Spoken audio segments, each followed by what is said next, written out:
السلام علیکم، میں ہوں افشا زکی، آپ دیکھ رہے ہیں نیوز پاکستان .tv۔ آئیے نظر ڈالتے ہیں اب تک کی کچھ اہم خبروں پر۔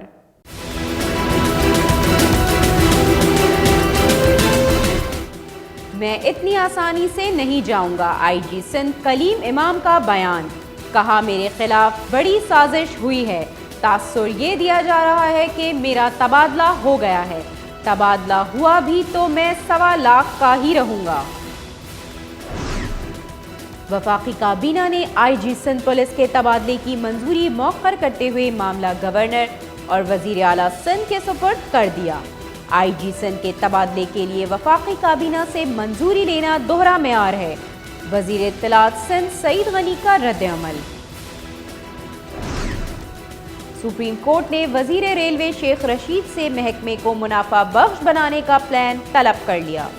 70 افراد کے مرنے پر استعفیٰ دینا چاہیے، آپ ریلوے بند ہی کر دیں، جیسے ریلوے چلائی جا رہی ہے ہمیں ایسی ریلوے کی ضرورت نہیں، چیف جسٹس کے ریمارکس۔ کہا سرکولر ریلوے کی 38 کنال زمین عدالتی حکم پر خالی ہوئی، کراچی میں کالا پل دیکھیں، کماڑی جائیں دیکھیں کیا حال ہے، ریلوے جا کدھر رہی ہے۔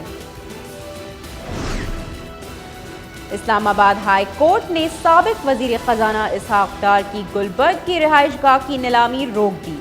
عدالت نے 7 نومبر 2019 کے احتساب عدالت کے فیصلے کو معطل کرتے ہوئے نیب سے 13 فروری تک جواب طلب کر لیا۔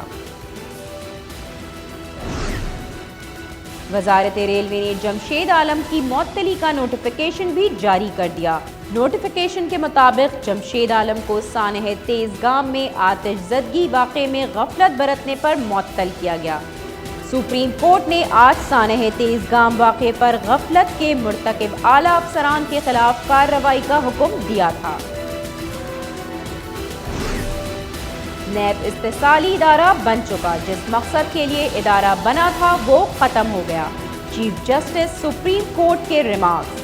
کہا نیب کا تفتیشی افسر ریفرنس تیار کرنے میں 5 سال لگاتا ہے، پھر ایک دن نیب کا افسر خود کہتا ہے کہ ملزم کو جانے دیا جائے۔ ملک کی بہتری کے لیے نیب نے جو کردار ادا کرنا تھا اس میں رکاوٹ بن گئے ہیں۔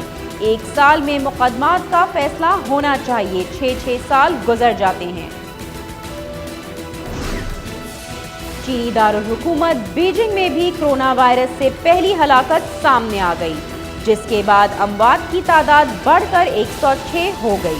کرونا وائرس کے نئے کیسز سامنے آنے کے بعد چین بھر میں مریضوں کی تعداد 4500 سے تجاوز کر گئی۔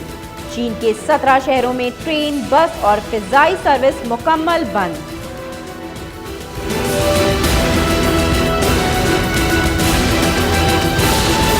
اب تک کے لیے اتنا ہی، مزید خبروں اور اپڈیٹس کے لیے وزٹ کیجیے ہماری ویب سائٹ newspakistan.tv۔